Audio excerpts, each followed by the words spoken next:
ओम श्री गणेशाय नमः। राधे राधे।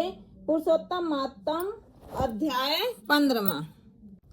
ओम श्री गणेशाय नमः। राधे राधे। पुरुषोत्तम मातम अध्याय 15।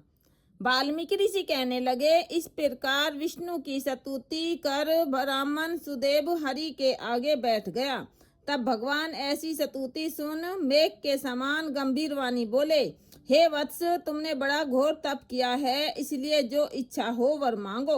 सुदेव बोला, हे नाथ, जो आप मुझ पर प्रसन्न हुए हैं तो मुझको एक श्रेष्ठ पुत्र दीजिए। इस प्रकार ब्राह्मण के वचन सुनकर श्री भगवान बोले, हे वत्स, पुत्र का सुख विधाता ने तेरे भाग्य में नहीं लिखा।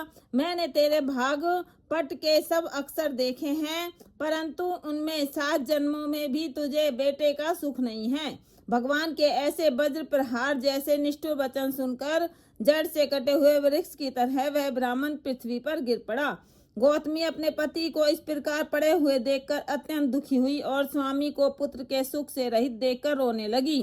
फिर वह स्त्री धैर्य धारण कर अपने पड़े हुए पति से इस प्रकार बोली, हे नाथ, धीरज धारण कीजिए। उठो, जो विधाता ने ललाट में लिख दिया है वह सुख अथवा दुख अवश्य ही भोगना पड़ेगा।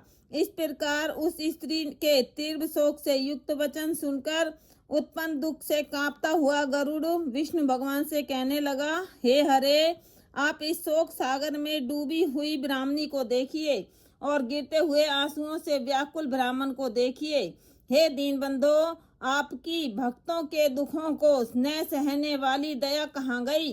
श्री नारायण बोले, इस प्रकार गरुड़ से अमृत समान वचन बोले, हे गरुड़, इस ब्राह्मण को एक मनोगत पुत्र सीख दूंगा। इस प्रकार हरि के अनुकूल वचन सुनकर गरुड़ ने अति प्रसन्न होकर उस ब्राह्मण को अति सुंदर अनुरूप पुत्र दिया। इति पुरुषोत्तम मातम अध्याय 15 संपूर्ण।